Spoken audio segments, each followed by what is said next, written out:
fazer uma análise mais aprofundada sobre esse assunto, nós convidamos 2 especialistas que estão aqui conosco, a quem eu já dou as boas-vindas, para o Carlos Barbosa, o Carlos, que é advogado especialista em direito público, e também o Jonay Lemos, que é advogado criminalista. Primeiro eu começo com o Carlos aqui, vou por ordem alfabética. Carlos, boa noite para você, bem-vindo. Boa noite a todos. É um prazer estar aqui mais uma vez falando com vocês a respeito desse tema tão importante. Jonay, boa noite para você, seja bem-vindo aqui ao Tempo News. Boa noite a todos. Obrigado pela oportunidade. Bom, então eu já começo perguntando para vocês, vou começar com o Carlos, depois eu já estendo a pergunta para o Jonay, depois a gente inverte aqui a ordem. Qual que é a avaliação desse primeiro dia de julgamento no Supremo Tribunal Federal? Como que foi isso para você? Acredita que transcorreu tudo aí dentro do esperado, Carlos? Bom, pelo que eu analisei, pelo que eu acompanhei junto à imprensa, todo o processo ele seguiu toda a lógica já planejada, tanto pelo Supremo quanto para a defesa, né, a defesa dos envolvidos. Foi feita ali uma análise, foi feita a apresentação do relatório, né, pelo ministro Alexandre de Moraes, né, em seguida nós tivemos a PGR trazendo as acusações, nada fora daquilo que a gente já havia noticiado e analisado em outras oportunidades, mas eu destaco aqui um ponto que é a manifestação da defesa dos envolvidos. O que a gente pôde observar hoje, no que tange as narrativas apresentadas ali pelos advogados, é que houve muita retórica, tá? Muitas palavras, mas muitas palavras que foram soltas de maneira muito aleatória, tá? O pronunciamento, eles não tiveram ali um impacto como deveria. Nós estamos falando de uma ação, né? Uma ação que está sendo julgada pelo Supremo Tribunal Federal de uma trama golpista. Então, nada de novo foi trazido pelos defensores. Então, eu destaco aqui que a defesa, ela, de uma certa forma, pelo que a gente observa quando a gente analisa processo desse porte, que a defesa, me parece que ela já está, né, como se diz, mais cumprindo ali o papel de defesa, mas sem trazer elementos que possam mudar a rota daquilo que a gente já vem observando ao longo dessas investigações, de todas essas atividades. Então, pelo que eu observei, houve uma tramitação lógica do processo, seguindo toda a legislação aplicável né, ao desenvolvimento dessa ação. Mas eu trago aqui o destaque que as falas, né, apresentadas pelos defensores foram falas muito aleatórias, tanto que a gente pode observar alguns pontos de ruído, como esse que a ministra Carmen Lúcia pediu o esclarecimento. Então, é isso que eu trago, né, nessa observação introdutória desse processo que começou hoje. Tá certo. Jonay, e a sua avaliação desse primeiro dia de julgamento no STF? Eu sou advogado, a gente milita no crime há 23 anos, eu faço isso. Então, assim, eu já vi muitas variáveis assim, dentro do direito que a gente vem acompanhando, vem atualizando, inclusive essa era digital hoje, né? E é impressionante, assim, o que eu já acontecendo, porque desde muito a gente já vinha questionando que quando essas questões, né, até aproveitando a fala do doutor que acabou de finalizar a fala, da hora que a gente tem ali a questão que envolve os votos, se observa que a posição da ministra é muito visceral, né? É uma coisa assim, bem de querer dar uma resposta, uma opinião pública e, referencialmente ao processo, ela se torna técnica. E as outras questões que envolveram também esse julgamento, na hora que você começa a observar exposição de entrevistas, pré-julgamentos no sentido assim, mas sempre dando uma conotação assim do que eu já tenho opinião formada. essa pressão internacional que vem trazendo também essa mesma questão, que ficou muito mais pessoal do que processual, eu vejo isso com muita tristeza, vamos falar assim, dentro do processo que teria que ser completamente técnico, ele desvirtuar dessa maneira e você ter uma questão que é analisada muito mais do ponto de vista pessoal do que processual. A título de exemplo, nós já tivemos assim situações que eu vivenciei de juízes, às vezes, que dão entrevista, uma única entrevista, às vezes, com um jornal local, coisa do tipo. Essas representações feitas, ou até pelo Ministério Público, ou pela Defesa, elas chegavam no CNJ, geralmente o juiz seria afastado daquele processo, porque ele já transmite uma opinião. Então, assim, é muito complicado para a gente que milita com direito, você desde a faculdade você entende assim, ó, aqui eu tenho uma parte, que é a defesa, aqui eu tenho uma parte da acusação. E eu tenho que ter um juiz, ele é completamente imparcial a isso tudo. A pessoa teria que estar, vamos falar assim, numa situação tão elevada, que ele não se contamina com a prova. Ele teria que ser, assim, de uma altivez, de uma forma que ele conseguisse julgar tecnicamente, sem essa questão muito visceral que a gente está percebendo em todas as falas, em todas as colocações. E é estranho você pensar como é que algumas pessoas que são atingidas diretamente, inclusive, por sanções internacionais que manifestam em relação a essas sanções, que mostram a indignação, inclusive para a imprensa, é tudo muito público, e ainda sentem na condição de imparcial de poder julgar um processo onde que, na verdade, a gente mesmo é afetado. É difícil de entender isso, porque todo mundo que estudou direito, que tem essa conotação assim, no âmbito jurídico, está vendo as coisas mudarem completamente de posição. A teoria, ela está sendo jogada fora, sabe? Então, uma situação assim, realmente, para a gente, como militante de direito, principalmente em processo criminal, ela fica assim, de se refletir.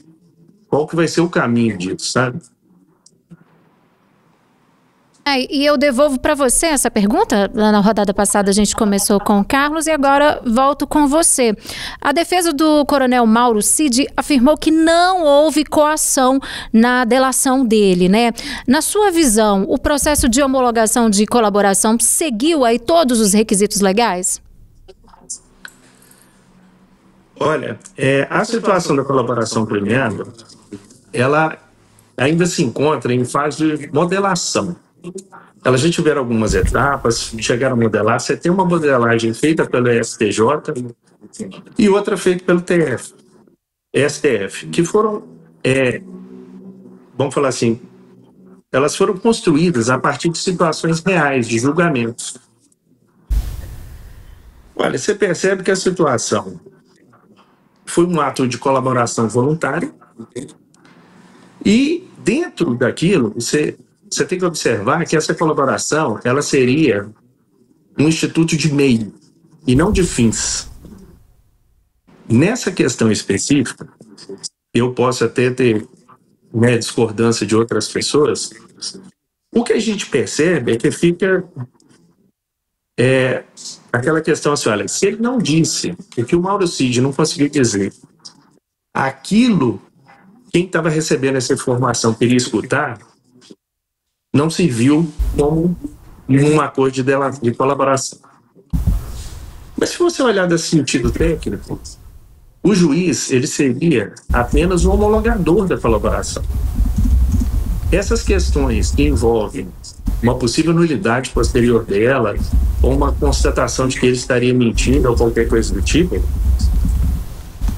elas têm essa conotação, às vezes, de você discutir o todo da colaboração, mas você não pode implicar no colaborador que ele teria que fazer uma indicação positiva, correta, e que ele funcionasse quase como se fosse um investigador, como se ele fosse uma polícia judiciária ou o próprio Ministério Público, que nesse caso aqui é a Procuradoria.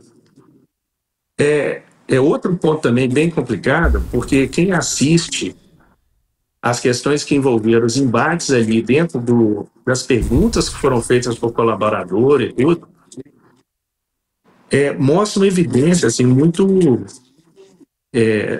realmente pesada, do jeito, inclusive, de se tratar a pessoa, parecendo que aquilo não é um ato onde você está querendo, na verdade, esclarecer um fato, você trazer outras provas para depois elas serem investigadas.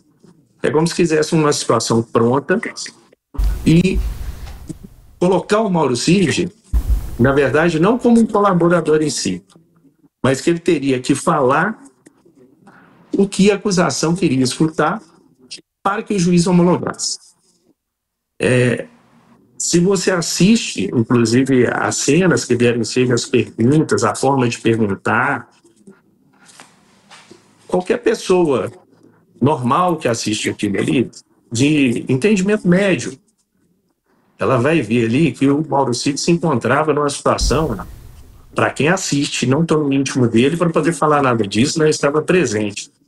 Mas pelos vídeos, fica evidente que o cara estava assim, numa situação de perigo, de possibilidade de lesão, de ser prejudicado. Então, você vê que evidentemente ele trava. Ele talvez poderia trazer uma situação muito mais, talvez, fluida, de começo, meio e fim, e do jeito que ficou, não. A fala dele é uma fala assim, só me interessa isso, só me interessa aquilo, mas e sobre aquilo outro? Então, assim, vai criando, inclusive, um estigma de parecer que ele estava ali na condição de uma pessoa que teria que falar, e não que ele quisesse falar. Ele não estava ali de uma forma voluntária para ele falar aquilo que poderia depois ser visto ou não como colaboração, mas quase que se obrigasse a pessoa a falar o que eu quisesse ouvir, entre aspas, assim, para ficar mais fácil o público entendesse. Volto, portanto, para o Carlos Barbosa também. Esse ponto, essa questão hoje da defesa, da sustentação oral, da defesa do coronel Mauro Cid. Carlos, a defesa alegou, né, que não houve coação da delação, portanto, de Mauro Cid. Qual que é a sua avaliação em relação ao processo de homologação de colaboração aí?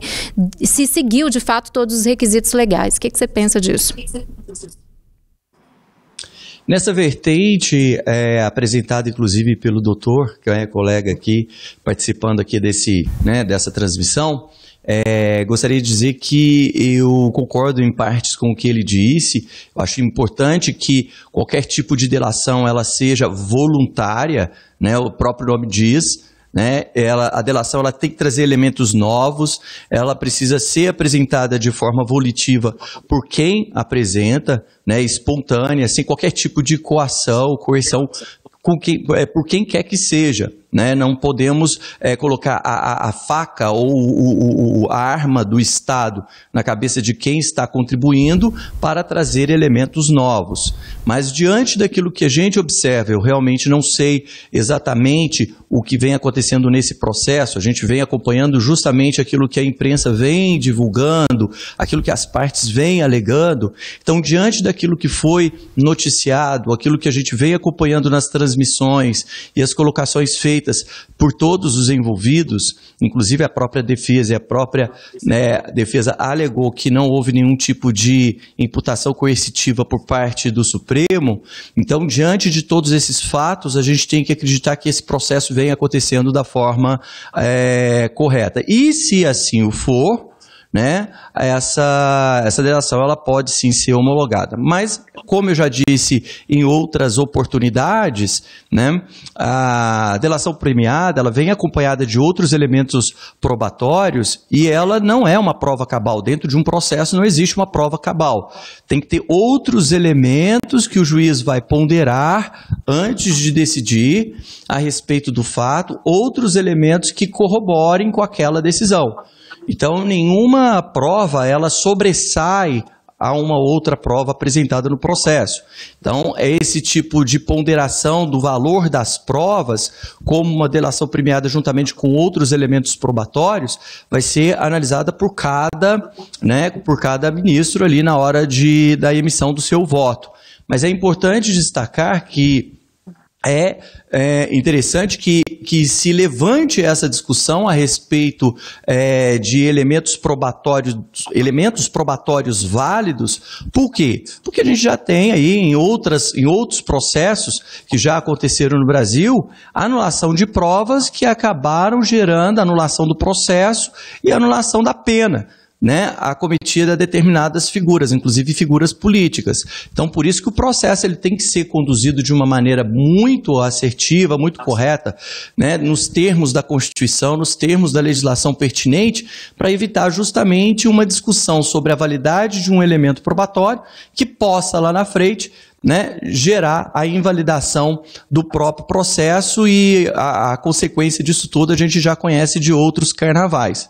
Tá? Mas diante de tudo que foi noticiado, diante de tudo daquilo que a gente acompanhou, né? Lembrando que eu não tive acesso a nenhum outro elemento probatório a não ser aqueles noticiados pela imprensa. Então, diante de tudo isso, a tendência é que haja aí a homologação, né, da delação e uma validação de tudo que foi apresentado. Tá certo, agradeço o Carlos Barbosa, advogado especialista em direito público, vai continuar com a gente por enquanto. O Jonay Lemos, advogado também criminalista, continue conosco, porque olha a informação que chega pra gente, é sobre a defesa do ex-presidente Jair Bolsonaro. O advogado de Jair Bolsonaro, ele conversou com a imprensa logo depois que terminou aí esse primeiro dia de julgamentos, né? Celso Vilardes afirmou que o ex-presidente, ele não vai participar amanhã desse segundo dia de julgamento. Vamos assistir um trecho. Acho que a sessão de julgamento foi como todo mundo imaginava. Os pontos principais para a defesa do presidente Bolsonaro foram a fala do Procurador-Geral da República e do advogado do colaborador. Nós vamos responder amanhã, ponto a ponto, o que foi dito hoje dentro da defesa técnica que nós já fizemos. Mas por enquanto é só, gente. Amanhã a gente... O senhor pretende se encontrar com o ex-presidente hoje para passar alguma? Não, acho que não. Eu agora vou me preparar, continuar me preparando. Tem mais uma noite e aí depois amanhã... A defesa teve contato com ele hoje? Hoje já se falou sobre a delação do sítio. Então, nós vamos combater isso amanhã, ponto a ponto. Agora amanhã conversamos. Eu não posso adiantar a sustentação oral, seria até uma falta de respeito. Então, eu preciso... É certeza que o presidente não vem? Não vem. Nenhum dia? Nós vamos... Não, um dia não dá para dizer. Amanhã ele não vem, eu disse que ele não tá bem, ele não estava bem, e eu acho que amanhã ele não vem. Tá aí, portanto, o advogado de Bolsonaro, Celso Vilardes, conversando com a imprensa após o primeiro dia de julgamento. Carlos Barbosa, eu volto com você. Na sua avaliação, foi uma decisão acertada aí do ex-presidente, juntamente com a defesa, esse não comparecimento na sessão de julgamento? O advogado do ex-presidente falou que não sabe se é nenhum dia, né? Mas, por enquanto, ele não vai comparecer no STF. Qual que é a sua avaliação? Bom, nesse aspecto, o aspecto da presença ou não, né, do réu nesse processo, isso fica a critério, né, do próprio réu. Ele tem o direito de presença, ele tem o direito de participar, né, da sessão que está avaliando as imputações acusatórias da Procuradoria-Geral, então é o direito dele. Eu vou fazer um recorte, se você me permite, mais um recorte na linha política, né? Abrindo parênteses aqui, né? A gente faz uma avaliação sempre no aspecto jurídico, mas no aspecto político que se destaca a não presença do ex-presidente Jair Bolsonaro, né? Nós estamos falando de uma pessoa que está numa situação frágil, né, de saúde, foi isso que foi colocado também pela imprensa, que eles vêm passando por uma dificuldade aí no aspecto da saúde dele, e para sustentar, inclusive, esse argumento na possível condenação dele, caso venha acontecer uma condenação do ex-presidente, ele possa apontar isso como um dos fatores, que ele não pôde estar presente, que ele estava com dificuldade de saúde, que a saúde dele não lhe permitiu estar presente. Então, no aspecto jurídico, ele poderia usar esse elemento lá na frente para evitar, por exemplo, o seu recolhimento ali no sistema carcerário e continuar com a prisão né, domiciliar. Mas, fazendo esse recorte político, eu acho interessante também que a não presença do ex-presidente, ele tem esse elemento, tem essa pitada, né, do aspecto político. Por quê? Porque, querendo ou não, o julgamento é uma exposição de um agente político que está vivenciando aí uma transição para um novo processo eleitoral que em breve se inicia, né? Nós não temos ainda a indicação de um substituto, caso ele venha, ele já nem pode, né, disputar mais as eleições por causa de um outro processo que ele foi condenado e ele já tem a suspensão dos seus direitos políticos, então não há essa possibilidade, mas de qualquer forma é uma figura que representa uma ideologia política, né? E nesse caso seria ali a submissão a um processo que está sendo, né, debatido, que está sendo discutido, e há um embate entre ele e os julgadores. Então, nesse ponto, eu destaco esse recorte político. A não presença seria também uma não exposição de uma figura política, né, de grande relevância para parte da sociedade brasileira dentro desse aspecto. Então eu destaco a não presença dele. No elemento jurídico, eu destaco aí aquela retórica, aquela discussão em torno da fragilidade da saúde do presidente, que pode ser utilizada desse argumento lá na frente, numa possível condenação e numa reveição ali, a depender, claro, tudo isso depende ainda da decisão, a depender de uma transição para uma mudança para um regime que seria esse que ele já está, que é o regime, né, da prisão domiciliar. Mas então é esse o recorte que eu faço. A presença é um elemento, né, discricionário por parte do réu, ele pode estar presente, ele pode estar representado, ele deve estar representado para ser julgado, e ele está tecnicamente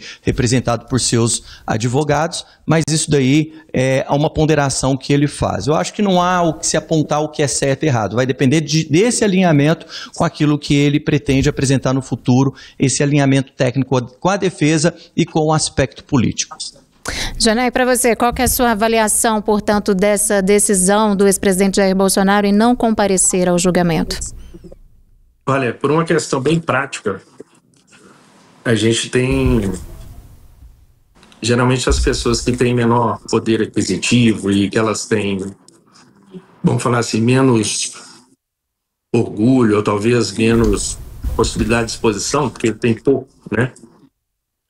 Essas pessoas, elas decidem comparecer porque elas, vamos falar assim, na falta de capacidade de entender o processo, elas acham que elas vão poder falar o que quiserem, trazer algum elemento novo, inclusive numa audiência, ou ter possibilidade de comentar alguma coisa. Então é difícil quando a gente atribui esse parâmetro técnico para uma pessoa que não tem muita condição de entendimento. Agora, uma pessoa que chega à condição de chefe de Estado, nem tudo, ele tem, lógico, um assessoramento todo que está acontecendo e tudo, tem plena condição de verificar que essa exposição, talvez, ela fosse maléfica no sentido de que é uma exposição gigantesca por um fato que não vai modificar a questão real. Então, dentro de um contexto assim, de você falar assim, isso aqui traz algum benefício, algum malefício para a questão da defesa propriamente dita, ela não teria importância. Ela é muito mais, talvez, uma forma política de apresentar e falar assim, olha, eu não tenho medo de você, ou de realmente tentar angariar uma estrada nesse sentido de que realmente ele não tem condição física ou mental de estar passando por isso, porque os elementos de informação também de mídia trazem essa condição de vamos falar assim, uma debilidade, inclusive de convivência, uma falta de... como se a vida tivesse piorado muito perto da vida que ele tinha com a vida que ele tem hoje. É o que a mídia noticia. A gente não tem condição de aprofundar isso muito.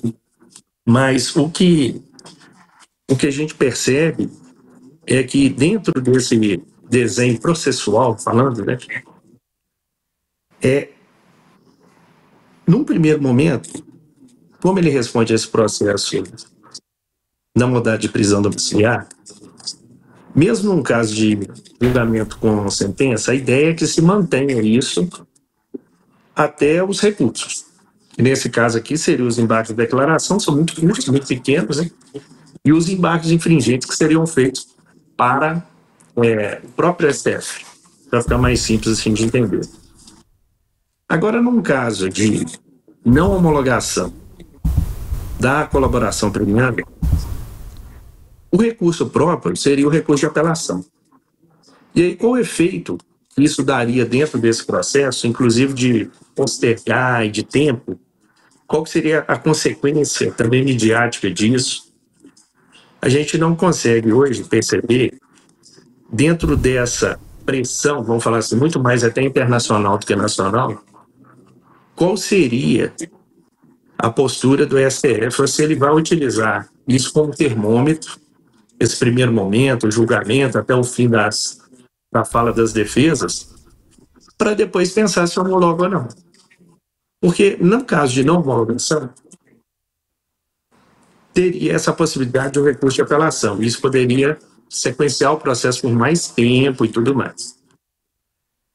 No caso de homologação, a gente teria também, em tese, se ele achar que está prejudicado, o prejuízo que foi gerado pelo atado.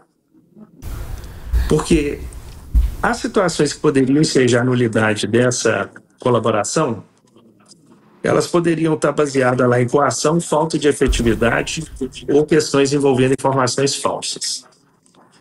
A questão da coação, pelo vídeo, né, da própria colaboração, ele é facilmente ali apresentado no sentido de que a defesa que ele me interessava e apresentar aquilo lá como uma modalidade de coação, no entendimento que a defesa quisesse. Mas como resultado prático, o comparecimento dele a aquele ato ou aqueles atos, de forma prática, eles não movimentam nada. Processual. Da forma política, aí movimentaria tudo. Né? Pode ser entendido como uma afronta de chegar lá, falar, eu vim aqui, coloquei minha cara, como pode ser entendido também como uma situação de fraqueza, né? De falar assim, não, eu vim aqui para vocês me verem, para que vocês tenham dó de mim. Né? Então, assim, é muito difícil nesse momento a gente pensar com a consciência, com a forma de, vamos falar assim, de animosidade mesmo, de entendimento mental que essa pessoa estaria, ou o tanto que ele está querendo se expor, ou o tanto que ele consegue se expor nesse momento. Tá certo. Nós estamos fazendo, falo agora com o Carlos Barbosa, com o Jailson também, nós estamos fazendo uma enquete nesse momento aqui no nosso portal. A nossa pergunta para as pessoas que estão conosco é: você acredita que Bolsonaro será condenado? E olha só, 1.451 votos até agora e o resultado parcial é de 59% das pessoas que estão participando, que participaram dessa enquete, responderam que sim, elas acreditam que Bolsonaro, o ex-presidente, vai ser condenado, 41% disseram que não, acreditam, portanto, na absolvição do ex-presidente Jair Bolsonaro. Bom, e agora eu quero fazer essa pergunta para vocês, eu começo com o Jailson dessa vez, com base em toda a sua experiência. Eu sei que é complicado a gente prever, né, o que vai acontecer, tudo pode acontecer em um julgamento, mas com base em toda a sua experiência na área, tudo que você já viveu aí com processos criminais, o que você espera desse julgamento? Olha, esse julgamento em si, ele é quase que um pré-julgamento, né? Vamos falar assim, ó, se a gente tiver duas posições e você dividir em duas formas de julgamento, você tem um julgamento político que ele já está feito. Você tem um julgamento público, um julgamento de imprensa, uma coisa desse tipo, ele também já está muito bem definido, né? Ele tende sempre ao lado desse prejuízo. Geralmente essas figuras assim, que são mais fortes, elas criam um antagonismo igual o ex-presidente Jair Bolsonaro, e realmente você tem assim o lado A e o lado B, eles são muito antagônicos, não se tem ali um meio termo, né? Ou ama ou odeia. Agora, pelas questões das falas das entrevistas postas, das questões que trazem esse embate do próprio STF versus pressão internacional, eu não consigo nem pensar que não fosse condenado.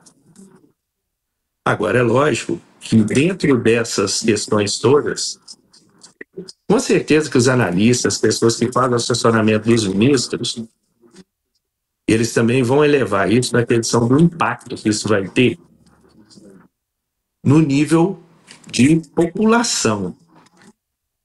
Como é que esse pessoal vai aceitar isso no sentido assim? O STF, querendo ou não, teria uma função primordial, além de garantir a Constituição, garantir a República, também garantir a pacificação social. Nesse desenho, vai ter que ser muito bem pensado isso, para que esse julgamento também não se transforme na mesma divisão A e B. E aí o STF estaria também se posicionando de uma forma, dependendo de como é que isso for feito, que ele vai para um lado ou para o outro. A população também vai dividir da mesma forma, e ele vai dividir não só a questão política, mas a questão também de julgamentos. A questão que envolve STF, e jogaria a Corte Superior desse país. Então, assim, eu acredito que vai ter que ter muita sensibilidade para quem vai fazer esse julgamento, para encontrar uma forma que garanta tanto esse desenho de democracia protegida, mas que também consiga trazer essa pacificação, no sentido de que o país continua. Né? Ministros do STF, eles vão algum dia ficar mais velhos, vão ter que se aposentar, vão ter que largar a cadeira. Quer dizer, a cadeira ela é passageira. O país continua. A gente não está falando só para essa geração, mas toda essa geração que está vindo. Então, se isso não for muito bem feito, se isso for feito de forma visceral, do jeito que a gente está percebendo o que está acontecendo, as consequências para essa geração que está vindo, elas podem ser drásticas assim demais. Também eles crescerem com essa situação de sintonia A e B, de ter lado, e a gente não consiga, as pessoas que vão pensar, na verdade, não é no meu lado, ou no lado do outro, mas sim no bem-estar de todos, uma forma de conseguir se congregar, de harmonizar, de fazer com que tudo seja mais fluido, do jeito que está muito preso nas coisas. Né? Tudo depende assim, escolhe o seu lado, aí eu vou ver se eu te dou o direito ou não.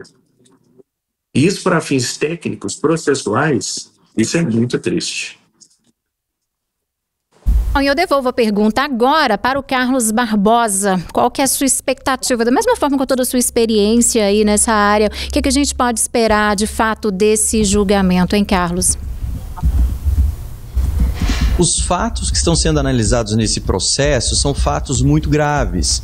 São fatos que foram registrados, inclusive, ao vivo pela televisão, pelas rádios, pelos jornais.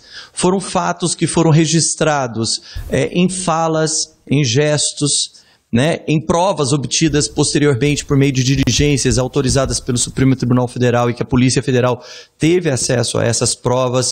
Então, diante de tantos fatos, de tanta robustez probatória, diante da gravidade dos fatos, tá, eu acho muito difícil que esses personagens, que esses réus, eles saiam ilesos no que tange no aspecto jurídico, claro, saiam ilesos nesse processo. Eu imagino que todos já saibam ali que serão condenados. Agora, não se sabe qual será a pressão dada pelo Supremo Tribunal Federal na hora de quantificar a pena.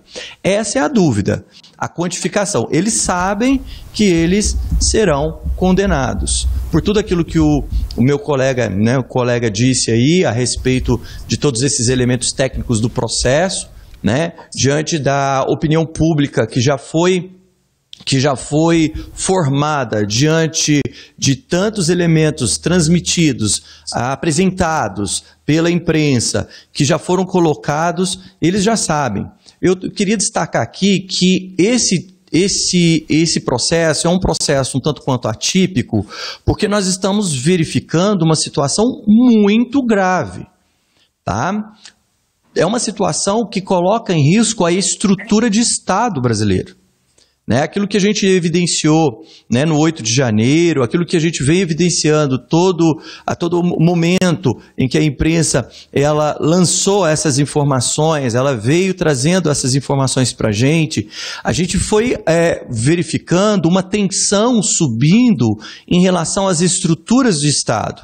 São estruturas de poder, são estruturas, né, de governabilidade. Nós falando aqui, a democracia, ela é a base disso tudo, é a base daquilo que a gente está fazendo nesse momento. A gente está analisando um processo porque nós somos livres para analisar de forma técnica, né, tudo aquilo que acontece e tudo aquilo que a imprensa noticia. Então nós somos livres diante de todos esses fatos por causa da democracia.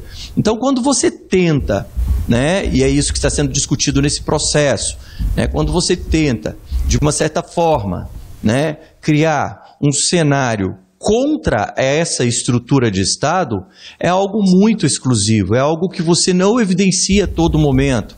A todo momento nós temos várias atividades criminosas sendo praticadas no Brasil, e tanto isso, movimentos, processos judiciais a todo momento aqui no Brasil.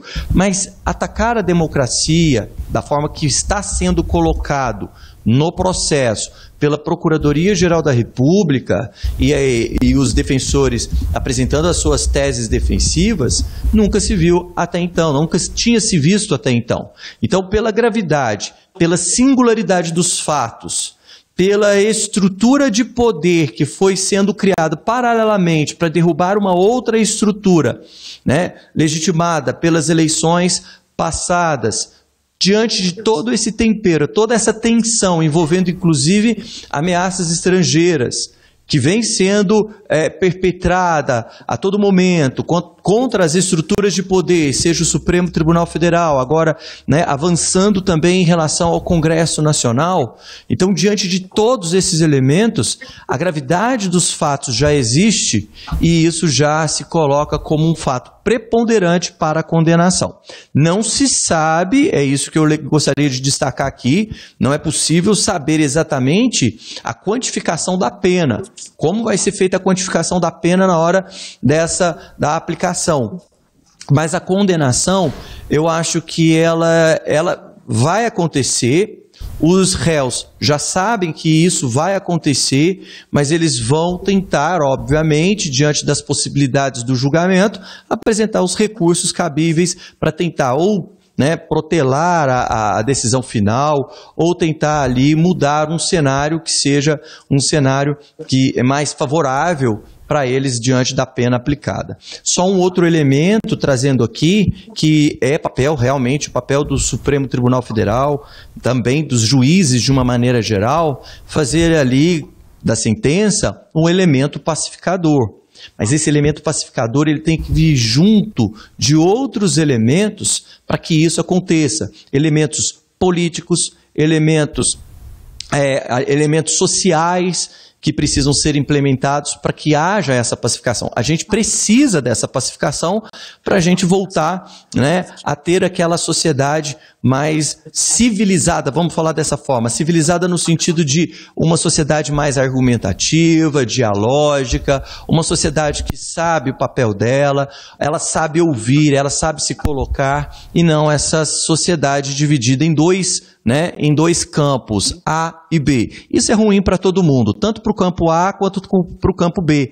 É ruim para a democracia, porque impede o posicionamento, impede a colocação dos argumentos, impede o desenvolvimento de várias formas de pensar diferente. A democracia, ela permite isso, gente. Ela permite que a gente tenha vários núcleos pensantes, mesmo que esses núcleos pensantes sejam antagônicos com outros núcleos. É natural, é uma diversidade de possibilidades. Então, quando se fala em pacificação, a sentença judicial, a decisão do Supremo, é um fator preponderante, sim, mas outros elementos precisam vir juntos. Esses discursos, né, seja de A, seja de B, esses discursos políticos envolvendo, né, interesses, né, que sejam interesses partidários, interesses de grupos políticos, isso daí não vai fazer com que a gente tenha paz social, que a gente tenha ali uma gama de desenvolvimento que seja um desenvolvimento em prol dessa esfera democrática. A gente perde com isso, infelizmente isso acontece. Mas resumindo tudo isso que eu disse, a decisão, ela provavelmente vai ser uma decisão condenatória e a discussão vai ficar em torno da quantificação das penas. Tá certo, nós estamos ao vivo, agora 7h15, com uma programação especial hoje sobre o julgamento da suposta trama golpista, do núcleo 1 dessa suposta trama golpista. Nós estamos conversando com Jonay Lemos, que é advogado criminalista, e também com Carlos Barbosa, que é advogado especialista em direito público. Bom, e mais cedo também, nesses momentos das sustentações orais, a urna eletrônica ela foi citada em outro ponto, por outra defesa.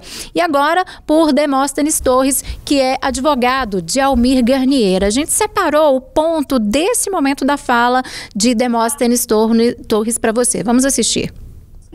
Se alguém disser que essa urna ela é sujeita a fraude, se essa urna ela pode levar a uma série de sabores, que a única maneira de se auditar não é a da urna eletrônica, é desse voto impresso.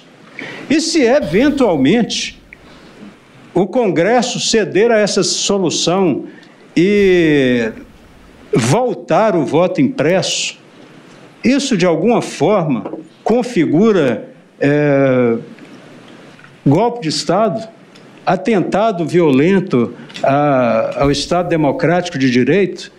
Então, nós temos que tolerar essas bobagens. Bom, Carlos Barbosa, eu volto com você agora. A defesa de Garnier, o Demóstenes Torres, né, ele usou o argumento de tolerância democrática, né, para minimizar as falas aí sobre urnas eletrônicas. Isso, na sua avaliação, é uma estratégia comum? Funciona nesse contexto? Eu entendo que nesse contexto o apontamento da questão da urna eletrônica não é o fator preponderante nessa ação, né, que está sendo movida pela Procuradoria-Geral. Não é esse o ponto. São outros elementos, né? Como eu disse aqui, é um conjunto de elementos que faz com que o cenário se torne um cenário mais complicado para os réus. Opinião a respeito dos equipamentos públicos, todos nós podemos ter. Eu posso preferir, por exemplo, né, a título de ilustração, exemplo, só deixar bem claro isso daqui, eu poderia afirmar que eu prefiro na época em que o processo eleitoral acontecia por meio do uso da urna do voto impresso, né? Bom, é uma vontade pessoal, eu tenho o direito de apontar a minha vontade. Eu prefiro anteriormente, eu prefiro hoje, enfim. Cada um tem, dentro da sua subjetividade, a possibilidade de se manifestar. A grande questão é quando você utiliza esse elemento para levantar uma discussão sobre um processo eleitoral que é auditável e que, além disso, existem outros elementos, não só esse elemento isolado, mas outros elementos que corroboram para um movimento, como diz o Ministério Público.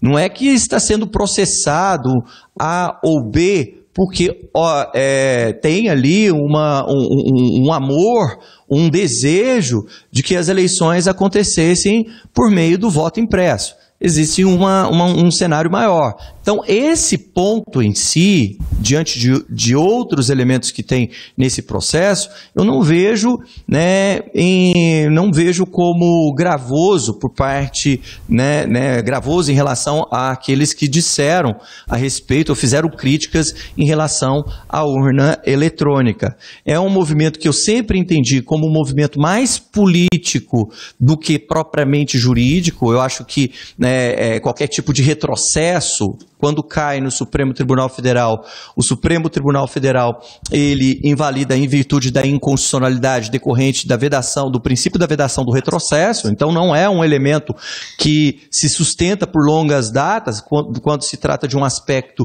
jurídico, mas uma fala como essa reverbera na esfera política. Por quê? Porque está na linha, né, ideológica daqueles envolvidos, aquela linha que une todos os agentes, aquele argumento de que o processo eleitoral, né, ele não tem legitimidade em virtude da fragilidade das urnas eletrônicas. Então, essa fala, que é muito bem, ela é muito repetida aí ao longo desse dia, foi muito repetida ao longo do dia, tanto é que teve a interpelação lá da ministra Carmen Lúcia, que eu concordo com o meu colega, não deveria ter sido feito da forma que foi. Eu achei que houve ela ultrapassou um certo limite ali como julgadora, ela não deveria ter entrado naquela seara, né, fazendo aqui uma analogia aos futebolistas, né? Ele não deveria entrar nessa bola dividida porque não caberia a ela fazer isso, mas de qualquer forma, esse tipo de argumento é mais um argumento que vai reverberar lá na esfera política do que na jurídica. Em relação à questão da urna eletrônica neste processo, tá, é apenas mais um elemento, ou um elemento talvez até mesmo insignificante, quando comparado a outros, que não vai mudar a rota do destino de cada envolvido. Então eu acho que é um argumento insignificante, como também vai ser um elemento pouco significante para a condenação ou a absolvição dos envolvidos. Concorda com o Carlos Barbosa, portanto, que não era um item ali primordial, essa questão das urnas eletrônicas? Olha, eu acho que a gente tem até que fazer uma reflexão em relação a, assim, às várias gerações que a gente tem concomitantemente vivendo, né? E essas opiniões em relação a essas gerações, elas são muito distintas, sabe? Eu tenho aqui pessoas que a pessoa tem um aplicativo bancário. Quando ela paga o cartão de crédito, ela vai na lan house, essas pessoas que têm menos condição de informática e tudo, pessoas mais idosas e tudo, imprimem o pagamento. Elas pegam aquele ticket que sai do banco, que apaga a impressora térmica, e faz um xerox daquilo para grampear junto com o ticket. Então, assim, essas questões, eu entendo que a gente tem tanto um abuso por parte de gente que é muito esperta, que quer usar isso de uma forma estranha, mas a gente tem pessoas que realmente acreditam que elas precisariam, uma parte da população brasileira não tem conhecimento técnico em relação a nada que fosse eletrônico. Tem pessoas que chegam no escritório, que eu tenho várias aqui com novidades, querendo discutir assim, assumir um dinheiro da minha conta. Pode olhar aqui para você ver que tinha o dinheiro sumiu. É porque isso aqui está no eletrônico, eles mudam aquilo que você quiser. E a pessoa acredita naquilo de uma forma assim tão séria, tão verdadeira, que a gente tem que ter muita sensibilidade. Até na hora de mostrar, a gente imprime tudo, fala assim, o senhor gastou isso aqui esse dia, por isso que o dinheiro saiu e tudo, para a gente poder tentar dar um pouquinho de paz para aquela pessoa. Não é nem um atendimento, vamos falar assim, jurídico, não, atendimento mesmo de, vamos falar assim, de bem-estar social, de você tentar diminuir esses problemas, que essa pessoa procura o juizado especial, vai lá na termação, tenta fazer um processo em relação a isso, porque ela não entende. Então você tem uma geração mais nova que ela é muito apta, assim, de tudo que é eletrônico, tudo que é digital. E você tem uma geração um pouco mais antiga, que se alguém chegar para ele, um pai chegar para um filho chegar para um pai e falar assim, olha, tem que conferir direito esse dinheiro seu aí, porque o banco está com mania de sumir dinheiro na conta. Isso aí vai ficar na cabeça dessa pessoa muito tempo. Até ele imprimir tudo, ver os extratos, às vezes vai pôr no papel, vai somar aquilo tudo, vai querer ver para ver se é real ou não é. Agora, todas essas questões são questões muito mais direcionadas à educação da população do que a situação do processo. Então, assim, a pessoa acreditar ou não que aquele voto dá, se aquilo ali é uma questão verdadeira, eu não tenho que ficar justificando com tanta veemência numa hora que a gente está tratando de processo. Aquilo ali não é um julgamento político, aquilo é um julgamento técnico. Então, assim, é muito complicado de a gente pensar, porque se você entrar numa área, vamos falar assim, jurídica propriamente dita, se eu for apresentar um memorial no recurso de apelação hoje, num Tribunal de Justiça, só para vocês entenderem, assim, a população que está escutando isso, né, o público, todo mundo que escuta essa reportagem, quem tiver na área jurídica, inclusive vai ter experiência disso, é uma coisa impressionante. Você apresenta um memorial inteiro para um desembargador, você explica todas aquelas questões, faz os seus apontamentos e entrega o memorial. Isso seria um resumo, tá, de um recurso. Geralmente o ministro ou o desembargador, eles falam assim, bem, doutor, está entendido, só pode ficar tranquilo que nós vamos analisar o processo.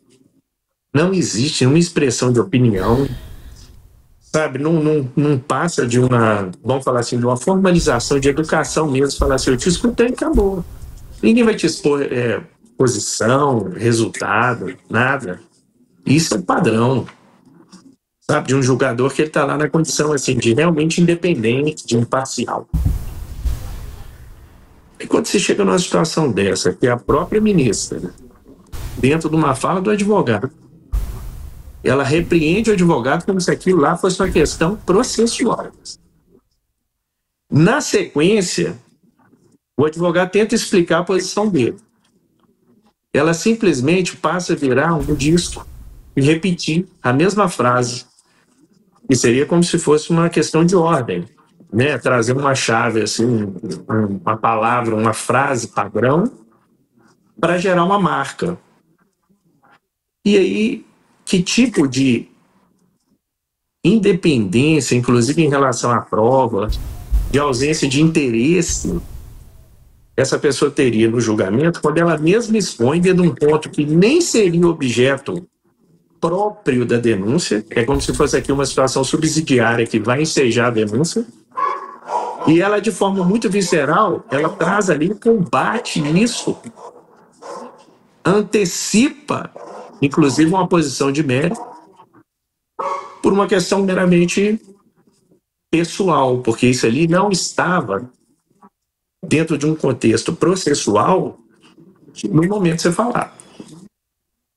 Essa é uma situação assim, que eu não estou fazendo uma opinião minha. Né?